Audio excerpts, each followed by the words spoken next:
Good afternoon. The Oklahoma City Water Utility Trust will be in order, and the first item on the agenda is the approval of the minutes for September the 9th. Move approval. Second. Have a motion and a second to approve the minutes. Voting, please. Can you put Jim on there? Next item is a consent docket. Move approval subject to individual consideration. Second. Motion and a second to approve the consent docket. Are there matters to be discussed separately? Questions? Hearing none, voting, please. Consent docket's approved. The next item is on the next page. Concurrence docket. Move approval subject to the individual consideration.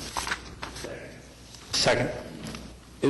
Are there questions on the concurrence docket?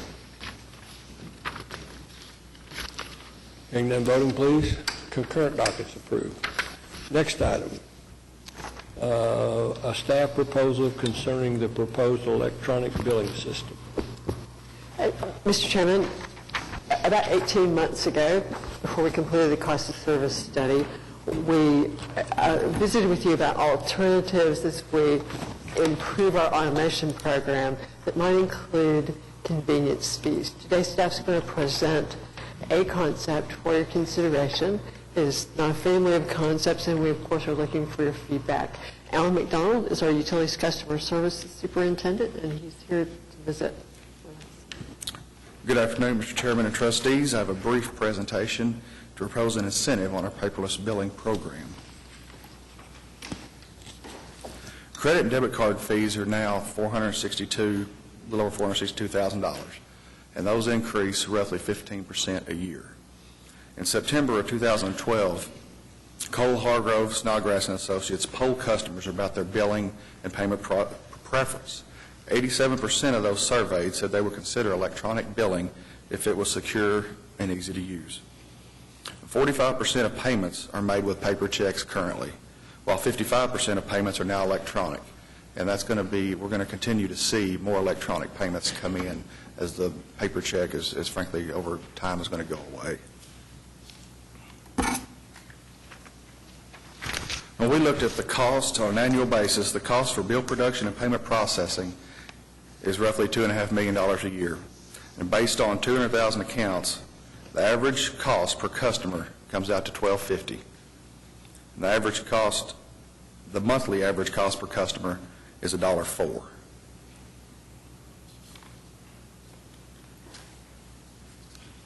And when we conducted a cost analysis of bill production and mailing and found that paper bills cost 54 cents to produce, while electronic bills cost 15 cents. And payment process cost for credit cards is $1.37, while recurring ACH payments are 6 cents. So there's definitely a considerable difference in there. The cost of a customer paying with a debit and credit card, roughly $1.54. However, if we encourage customers to enroll in electronic bill and automatic bank payment presentment, the cost would be 21 cents. So we are proposing a $1.50 service fee, which would apply to automated phone and OKC.gov utility website one-time payments. We would be able, not go, sorry, there we go. We would enhance the web application to give customers the choice of paying the one-time $1.50 service fee or converting to reoccurring electronic bill presentment and bill payment, thus waiving the $1.50 fee.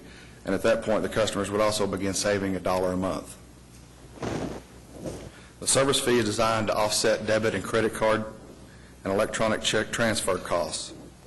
Currently, the cost is about $361,000 to the utility, and this is 36% of the total payment processing costs to the utility.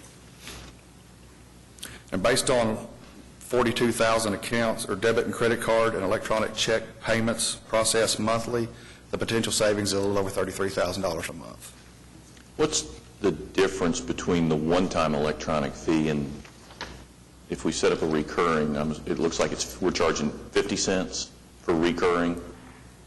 Is that what the $1 credit means? The $1 credit would be for anyone who signed up Right. for reoccurring Right. and Versus- also electronic Versus $1.50. for a one-time payment. Right. And so what's the difference in cost to us? Basically, it's revenue neutral. If we give the dollar back for people who sign up, then the cost for us, if we give them $1 back for people who sign up, then the cost for us by collecting the $1.50 service fee helps offset the cost for the credit card companies that charge us. Okay, so if they do like a pay by check electronically, right? You said they're ACH ACH. fees, and what do those typically run? For us to take an ACH payment is 6 cents. 6 cents? 6 Okay. cents. Okay, so a one-time ACH, if I come on the site every month and pay with my checking account, right? I don't have to, it's not automatically recurring, but I come on the site every month and click go. It's still, the cost to us is 6 cents? No, that's, 21 cents is, the comparison you're trying to get to is that if we get someone to go paperless and recurring ACH, like he said, 21 cents. Okay, But it's costed us, like he said, 6 cents to pay the bank for processing but it costs us money to run it on the pay network too. So the bundled cost Right. is around 20. no, and that's fine. I just, Yeah. because I know there are credit card, Correct. there are fees associated with processing credit card payments. I wasn't aware of the ACH, and so Yes. I know that there are people that like to pay electronically and are happy to go paperless, but they maybe don't want a reoccurring every month and have it automatically come out on the 15th or 16th or 17th. They want to physically go in and punch the button. We will have other options as a part of the website when we go live the 1st of October for those people. Right. This is the people that are recurring where it automatically happens. That's the one where you actually save the money. Right, well, I just want to understand, because I wasn't sure if that meant that even if I go online and pay, it's a $1.50 service charge to That's- pay electronically out of my checking account. That's a Visa rule, that if we agree to take Visa credit cards and debit cards online one That- time, we must charge all one-time payments the same surcharge if we choose to charge a surcharge for credit cards. That's their rule. That's, okay, so Visa requires us to charge people $1.50 if they want to pay it off their checking account? Yes.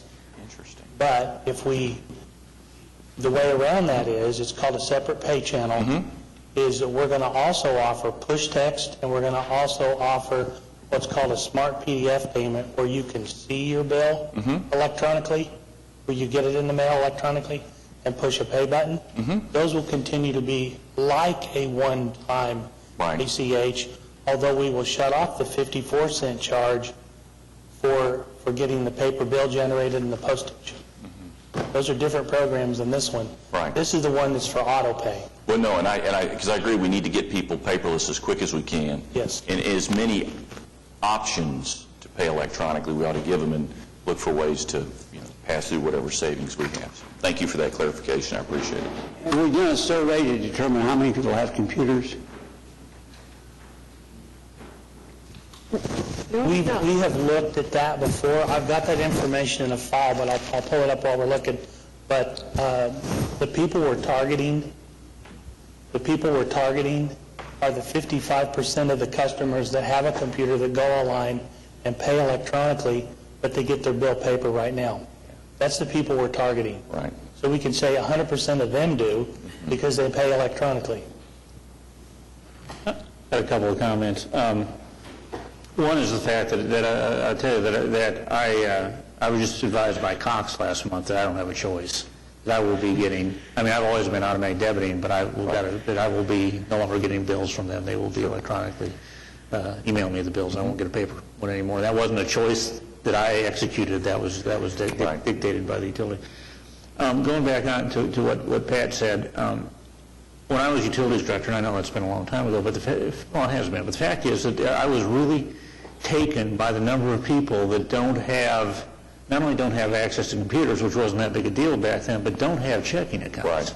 And really don't have the access, and they're in there every month whenever they're, whatever their financial situation, and oftentimes paying cash to keep their utilities on. And there are people that fall in that category. I think there's less and less people that fall in that category, but they still fall in that category. And I guess that, with the combination of listening to Mr. McAtee at the city council meeting a couple of months ago, or a couple of weeks ago, when we did the rate increases, and his concern about the little guy, the widow, who when our higher base charge, and so with to those, and that we've increased our base charge over time to try to recover those costs. And so what we're doing is absolutely what we should be doing from the business side of things. But to the human side of things, how are we really having an undue burden to those small users that really don't have the opportunity to do some of those things electronically? And I don't know the answer to that. That was long and rhetorical. So while we've shown you the enhancements that are coming for the billing system, for the web pages, it's been a while. Let me suggest that we table the item in the appropriate manner and come back to you with what the billing system framework is. You can't argue with your goals and the financial numbers to do it. That's not the issue. Alan's done a good job of laying that out, and the numbers are clear. But the question is, how many of our customers are not able to work with us out? And I guess my sensitivity is a little bit heightened after Mr. McAtee's comments about our base charge with our new rate schedule. I think we don't know which people would benefit from the electronic process.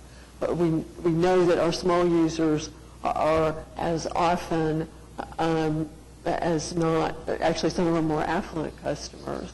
So we don't have those kinds of demographics in a compact form that we could help you with. So I have some good information. I have some homework to do about checking accounts, whether, given our conversations with ratepayers recently, now would be a good time to modify our fee approach. We'll do some homework, and one of the things that we have done in the past, in recent past, is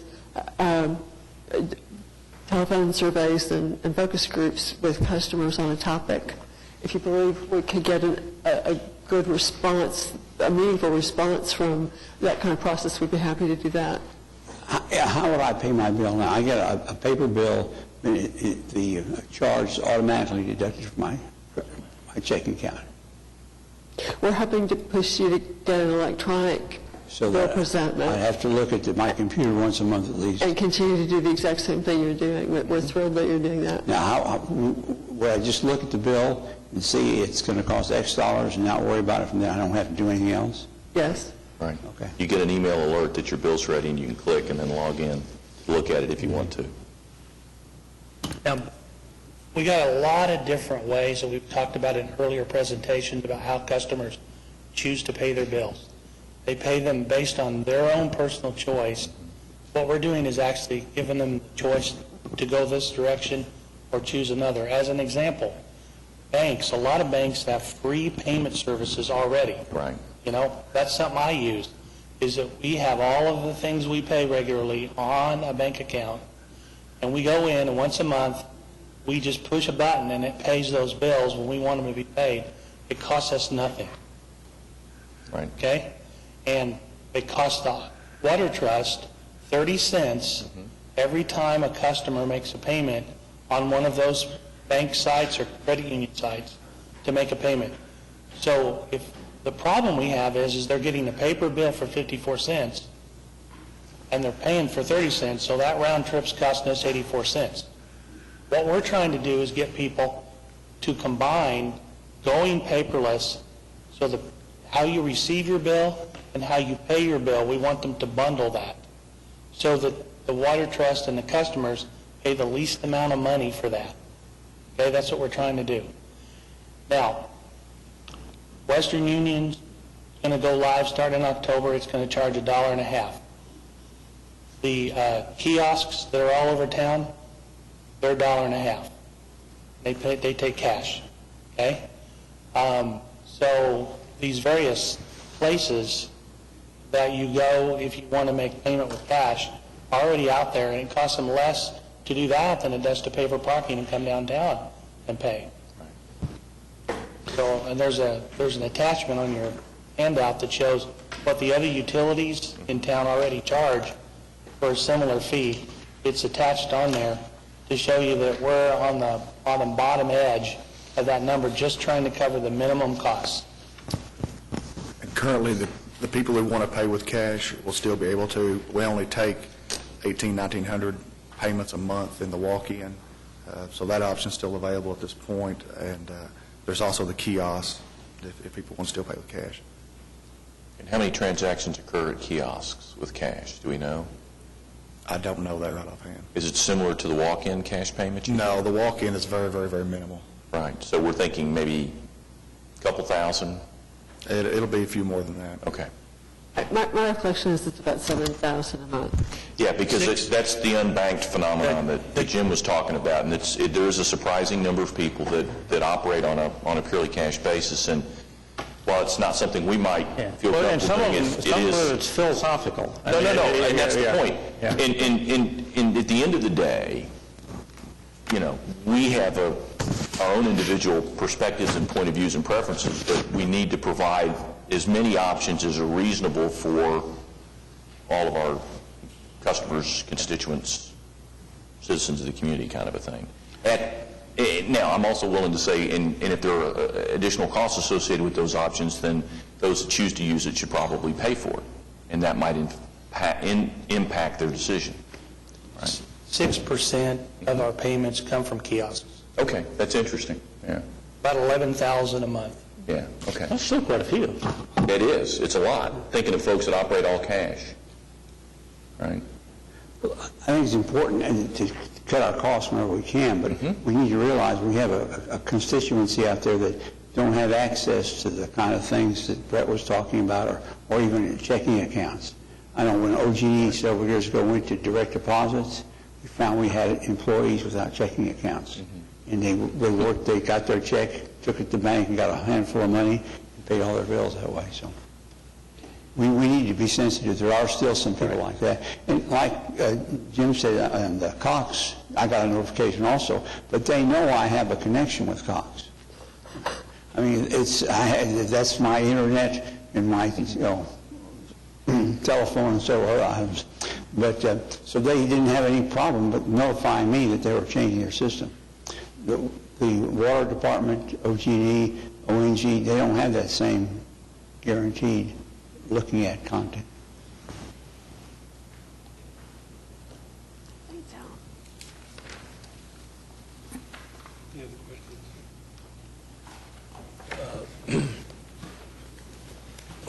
Thank you. Do we want to modify the resolution that we talked about, or? Well, staff has really good feedback, and my understanding is you received the presentation and you're not interested in the resolution today. Would that be fair? Why don't we move to defer it until the general manager deems it appropriate to bring it back? I think that deferring it until we get a little bit more information. Thank you. Second. We can bring Really it back. helpful information. If we just defer it indefinitely, you can bring it back. There's no limitation. You can bring it back whenever you're ready. Have a motion to that effect? Move to that effect. Motion and a second to defer item 1 or 5A2 indefinitely. Voting, please. We do not need executive session, I do not believe, with regard to have a motion to strike. Move to strike. Second. Motion and a second to strike. Next item from trustees. Any comments? General manager's report. Mr. Chairman, we have 2 reports today. Just briefly, lake levels are higher than they were at this time last year, with the exception of Lake Canton, which got an inch of rain last weekend, and the lake level did come up an inch. We remain in pretty good shape, particularly again compared to last year. And I'd be happy to answer other questions. It's been as you know, a little bit of damp fall, so water demand remains low, and that helps fight the drought better than probably anything else does. Samson Mundy and Alan McDonald have been invited to make a presentation at the Water Environment Federation's National Technical Conference next week about how we respond to disasters. And we thought we'd show you a briefer version of that presentation. This came from people here, from our volunteer work in the organization, and people hearing that we respond to a lot of disasters. Friends from across the country rang you saying, I heard you had a big flood, I heard you had a tornado. How are things? Precipitated this information. Good afternoon. This presentation, as Marcia said, we're trying to give to WEFTEC hopefully next week, and kind of summarizes how we go about getting prepared and how we respond to emergencies that will happen. On this agenda, I'll give us a short preview of what our system would look like, water and wastewater system, and the kind of extreme weather we've had and disasters that we've seen and we've dealt with, and what we do to prepare and how we deal with those emergencies. And give you a couple of case studies or case history of the stuff that's happened to us. As you all know, this particular slide, it shows the water distribution system, and we have about 3,600 miles of pipe in the system and 3 water treatment plants, and we do about 110 million gallons a day worth of treatment water within the distribution system. Our reach is pretty wide. We have a big city with a lot of pipes. And the wastewater system on the other side, kind of mirrors the water system. It's very big, and we have close to about 2,800 miles of sanitary sewer pipes in the ground, and 4 wastewater treatment plants, averaging with a capacity of 111 million gallons a day worth of treatment. The kind of extreme weather that we've had include flooding. We've had drought, and it's recent memory here, and tornadoes have happened to us and have affected us, and fires have happened around us here as well, and ice storms, and unfortunately Oklahoma City has been attacked by terrorists in the past as well. The key thing is how to respond. What we have are emergency contracting procedures that we have in place. What we have here in the engineering division, where I do most of our work, we have identified all of our people and made them familiar with the procedures to do emergency contracts, emergency engineering contracts. And then they're always, one person is always on call. So it doesn't matter if it's a Saturday, Sunday, whenever it is, everybody knows who's on call that week to respond to these things as quickly as possible. And the emergency process starts with a quick on-site visit to the job and determining whether an emergency needs to be done. And the director declares an emergency, and we're going to go about accomplishing that stuff. What we've done, we've tried to make the bidding document preparation and the plans a very short period of time. And that requires doing a lot of the design up front, standardizing what we do. For instance, if you got an aerial crossing, different sizes, different spans and stuff like that, plans and stuff are already ready for that stuff to go. So it only takes a short amount of time to go out there and assess and come up with the items of work or the quantities of items of work that needs to be done. So that gets prepared. We try to shorten that as much as we can to about a day or half a day to get that ready and get the contractors to bid. So bidding usually, depending on the complexity of the job, takes about a day or so. So by the second day, we usually have a contractor selected, and they get an immediate work order to start the project. And that's how we respond in terms of contracting. And another thing that we have in our arsenal is that we have a main break contracts. This is usually awarded prior to the summer of each year. So we have these contractors on hand so that we can attend to all the main breaks if they're above the load limit of the line maintenance to do. So they usually do the lower priority breaks because line maintenance takes the code 1 breaks and attend to those first. Another thing that we have in our arsenal, and this is essentially for large diameter pipes, is the pre-purchase of material for repairs, and what we call repair kits. This is for concrete pipes. As you see on these particular slides, we have a yard around Draper Water Treatment Plant where we have repair kits prepared there. And on the other picture, you see what those pipes and repair kits look like. We use those when emergency is called to do repairs on the large diameter pipe, like a 72-inch or a 60-inch pipe. And this is really handy because if you wait to get these things for a job, it usually takes 3 or 4 months to have these. These are not in stores, so we have to have them ordered in advance. And then also some materials on hand, like gaskets and other things that go around for installing these repair kits. Here's a couple of case history here. Flooding. In 2007, we had the wettest year on record. And we had 20 inches above the average rainfall for that year. We had overflows and damage to area crossing on the wastewater side. There's a couple of pictures of two events. Because of that, we had a global consent order issued onto us. And here's another example of flooding. 2010, we had rainfall events of close to about 14 inches that year. And it caused the inundation of the Witcher pump station, our largest pump station in that year. In 2007, we had a big rainfall, a tropical storm by Aaron,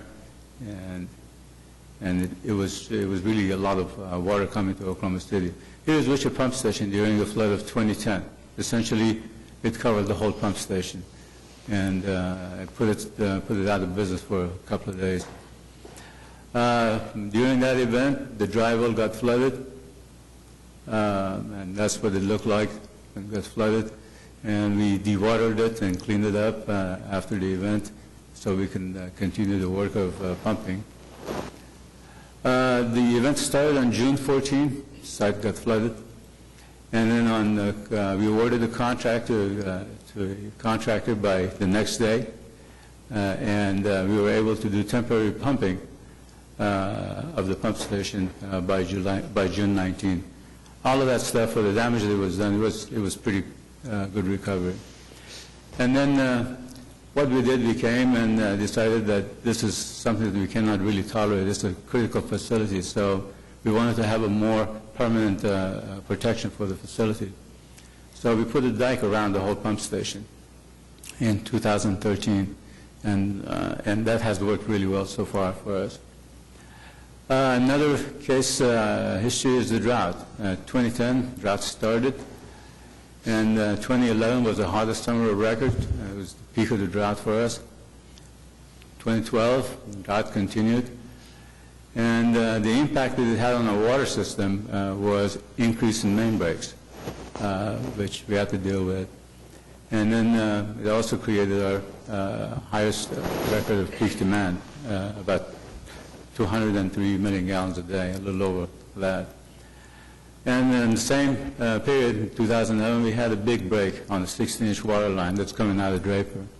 And on July 17, it happened, and it caused a pressure drop at the state capitol here in town. And then the contractors started working on the same day, because we did have a contractor there working at the time, and we got them to start working on this repair. And on July 18, we instituted a watering ban to control the water use. And then the main got repaired, and the next day was fully back in service, which was pretty good recovery. From here on, I'm going to have Mr. Alan McDonald to do the rest of the presentation.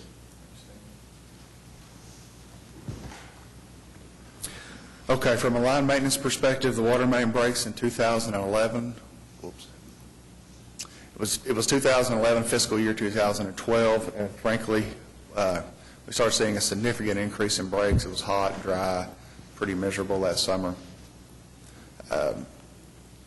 We started prioritizing our breaks like we normally do, 1, 2, the codes 1, 2, and 3, 1 being the most significant that we need to get out there and fix a little bit. We started working on these, and what happened is we became basically overwhelmed because we did 3 months of work, or we did a year's worth of work in 3 months, frankly. And we started working 16-hour shifts. Crews worked basically beyond what they were capable of doing, really did a fantastic job. But after about a month of this, we got really worn down. It was a phenomenal time for what they did and what they were able to do. So then we started hiring. We brought in the contractors through the contract Sam was mentioning earlier.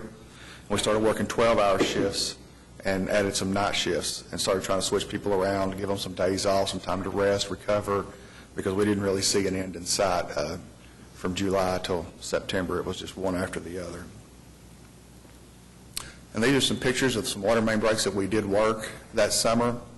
And on one on the southeast portion of the state, I was doing an interview, and instead of coach speak, it was utility speak that, yes, it's hot and dry, yes, the ground's cracking, yes, pipes are old, yes, things happen.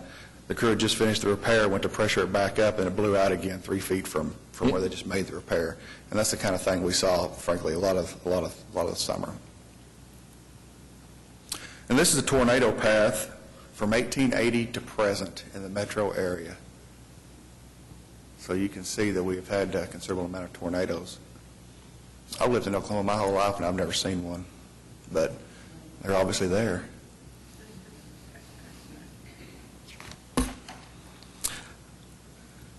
Okay, in 2013, we had multiple F5 tornadoes.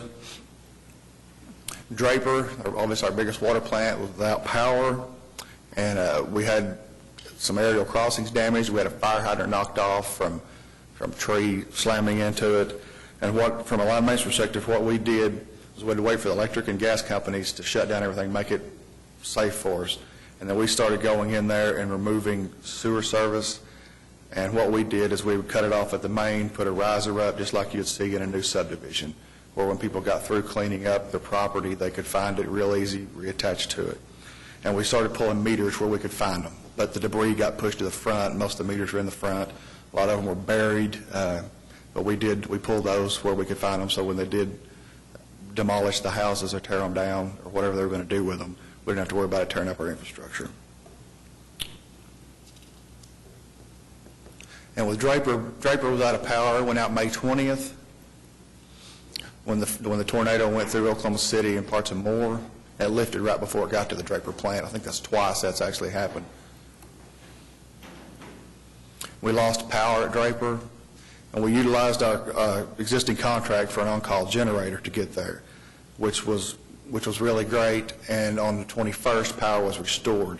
It would have been restored a little bit quicker, but we had issues getting through some of the police areas because you had Tinker out there, 2 different sheriff's departments trying to route people and get around it. But we got it back on the 21st. This is the picture of the aerial crossing that was torn up during the tornado. Thanks to our wonderful O&M program, that still flowed, believe it or not. But we did get that repaired. There was a oil location there that took some damage, and contractors had to clean that up and everything before they could start work on it, because there was an environmental issue with the oil company, and this wasn't leaking, but it certainly needed to be repaired. Next, we're on to earthquakes. This is 1882 to 2008, and if you look right here, this is the last 4 years. This is combined, but the last 4 years we've seen 287 earthquakes of magnitude greater than 3, and 12 with a magnitude greater than 4.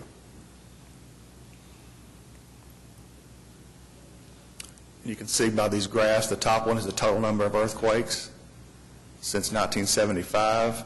The second one is the number that are actually felt, and the third is the number that are over a magnitude 3. So since about 2010, it's really gotten significant. Thank you very much. In my my pressure to get y'all to be brief. We missed a couple of, you cut out a couple of things I think are interesting. One is that what we've done on the sewer sites where we have aerial crossings, engineering has essentially completed a redesign of the aerial crossings so that if they're damaged, we can issue an emergency set of plans and get them replaced. Second, at line maintenance, they did a remarkable job of repurposing people during the peak demand. Everyone at line maintenance worked, and I think that's a message for, I know that y'all have heard that before, but for your WEFTEC audience, it was, I think, repurposing of people was something people frequently think of as a last resort, and it worked very, very well for line maintenance. They kept up a lot longer than I think any of us would have expected before they We had sewer crews that went, and we basically shut down sewer, and everyone was working water there for a while. We did also recently train, as you know, in earthquake responses nationally, so we're ready. Thank you. Thanks. Any questions?